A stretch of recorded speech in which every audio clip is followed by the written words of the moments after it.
here we are, the 20th of December, and another window to open. Right, let's have a look. Oh, what have we got inside? Open it up. Right. Richard, what comes first when you start a new wargaming project? Is it figures? Is it a movie? Is it books? Or does something else inspire you? Well, inspiration can come from any number of sources, and at the risk of sounding like a TV character on a UK show called Swiss Tony, I've always thought that being enticed into a new period is rather like starting a new romance. It may well be that the love of your life, your husband or wife, is caring, erudite, they cook a fabulous lasagna, they're superb at decorating the front room, but it's unlikely that those are the first things that attracted you to them, and them to you.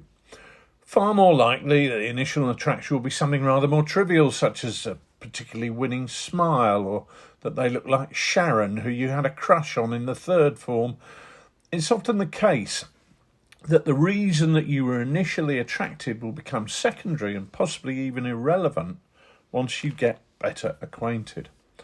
Inspiration can be the spark that gets you started, or in some cases, it can shape a whole project. Many years ago, Wargames Illustrated had some adverts for a company called Wargames Foundry, who were new to me at the time. They'd launched a range of Indian Mutiny figures sculpted by the Perry twins. The images in that magazine were so striking that I went out and bought hundreds of them, or it certainly felt like it. It may just have been dozens, but I bought a lot. Anyway, seek as I might, I couldn't find the set of rules that I wanted or that I liked. And the project was then to lie dormant for many years until I wrote Sharp Practice to extend the earlier metaphor. The initial spark was not sufficient to sustain the relationship, and we drifted apart, only to have a passionate and rather longer-lasting renaissance many years later. During lockdown, I started out on an Italian Wars Renaissance project, which the whole reason for it was quite technical, really. It was a desire to understand better the correlation between pike and shot. That period from 1495 to 1525 saw that relationship change from the pike armed force with firearms supporting them to a firearm armed force with pikes supporting them. And because it was compressed to a relatively small 30-year period with armies who were constantly fighting each other, it was the perfect opportunity to have an exercise to understand the technical aspects of drill. But actually the project was totally turned on its head when I began studying woodcuts from the period in the hope of finding evidence of how troops actually fought. From that point onwards, the project went bonkers, and it was really all about replication of what I saw in the woodcuts and putting that onto the tabletop, even to the extent of building terrain with a rather distorted perspective that one finds in the illuminated manuscripts of the period. What was meant to be around a 100-figure technical project turned into a much larger venture based on an appreciation of and rather riotous celebration of the aesthetic, with a focus on the wild and colourful beauty of the period. And that's not really like me, but it was something that I enjoyed, and it's one of the most memorable projects that I've undertaken, even if I haven't taken it quite as far as I would like to. More recently, SAS Rogue Heroes on the telly has found me looking at suitable vehicles to do the LRDG. It's a project that I first tackled when we released Troops, Weapons and Tactics. And for me, the inspiration was seeing the name on the side of the Chevrolet on the TV programme and recognising the vehicle as being from S-Troop. They didn't get a mention, but I knew what it was. And it wasn't much of a coincidence that Nick and I, along with our pal Noddy, found ourselves playing a commando game a week later.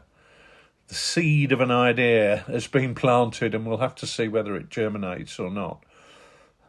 Historical accounts are less likely to be the starting point for a whole new period, but they are very likely to spawn new projects such as a pint-sized campaign. You read a historical account and sometimes they're so iconic that you just want to get the toys on the table and recreate the action. And that's usually the start of a research project to get as much information as possible, with getting hold of period maps and aerial photographs and obviously as many bits of information as you can. My wife will often say to me, "What, more figures?" as though somehow I can never have enough. And I suppose to her, as a non-wargamer, it's fairly obvious that all I need is a couple of armies and I can refight battles until the cows come home. But in truth, wargaming isn't like that. It's rather like saying to a famous artist, "Look, you painted those sunflowers. What do you want to paint more stuff for?" Creating our armies is just as much part of the hobby as is the playing of the game. Adding to those armies so that we can represent particular units isn't excessive. It's actually a natural and normal part of the hobby where, from beginning to end, we're on a journey of exploration. The fact that a tiny spark of inspiration can lead us down the path to pastures new, where we can enjoy another chapter in our hobby, is as natural for us to do that as the fisherman who still wants to catch the next fish, despite having caught hundreds before.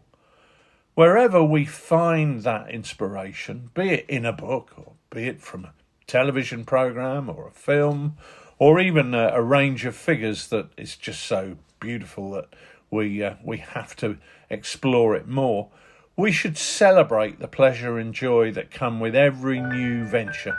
And whatever happens, we can always say, well, it's cheaper than golf.